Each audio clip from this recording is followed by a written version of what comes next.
આવ્યા છે. તો હવે તમારે પછીની સંખ્યા લખવાની છે. ચાલો લખો માહિરાબેન.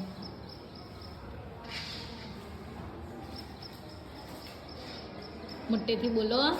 5 વડે 5, હા 8 વડે 8, 1 વડે 10, 6 વડે 6,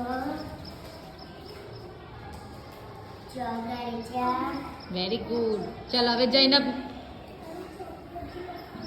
જૈનબ બેનનો વારો.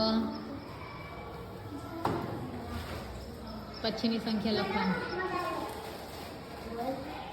મોટેથી બોલો. 5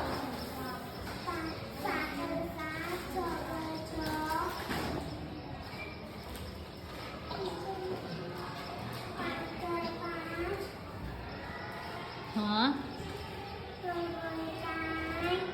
ખસો.